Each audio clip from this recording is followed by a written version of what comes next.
నమస్కారం. నా పేరు శ్రీరామ్ శర్మ.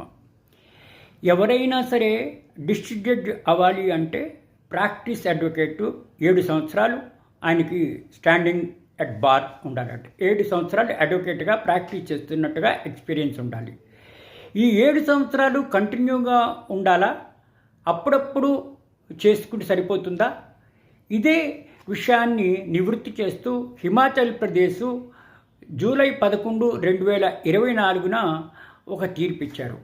ఇందులో పిటిషనరు అతనికి 7 సంవత్సరాలు స్టాండింగ్ ఉంది బార్లో, కానీ ఆ 7 సంవత్సరాలు కంటిన్యూగా లేదు. కంటిన్యూగా లేకుండా మధ్యలో ఆపేశాడు.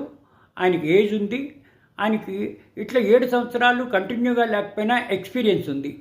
నాకు ఎక్స్పీరియన్స్ ఉంది 7 సంవత్సరాలు, కాబట్టి నాకు జిల్లా జడ్జిగా ఎలిజిబిలిటీ కోసం అని చెప్పేసి నాకు టెస్ట్ కండక్ట్ చేయడానికి నాకు మీరు చేస్తున్నారు, కాబట్టి నేను పార్టిసిపేట్ చేసేటట్టు నాకు ఎలిజిబిలిటీ ఇవ్వండి అంటే అతన్ని తిరస్కరించారు. మీ 7 సంవత్సరాలు కంటిన్యూగా లేదు కాబట్టి మీరు ఎలిజిబిలిటీ లేదు అని. ఆయన ఈ విధంగా హిమాచల్ ప్రదేశ్ హైకోర్టులో ఛాలెంజ్ చేశాడు. ఇరుపక్షాల వాదనలు విన్న హిమాచల్ ప్రదేశ్ హైకోర్టు ఇద్దరు జడ్జిల ధర్మాసనం ఈ తీర్పు ఇచ్చింది. కంటిన్యూగా 7 సంవత్సరాలు ఎక్స్పీరియన్స్ ఉండే అవసరం లేదు, మొత్తానికి 7 సంవత్సరాలు ఉంటే చాలు.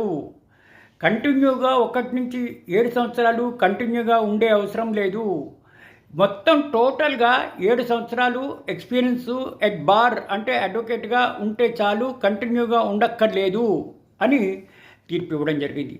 ఈ తీర్పు ద్వారా మనకి తెలిసేది ఏంటి?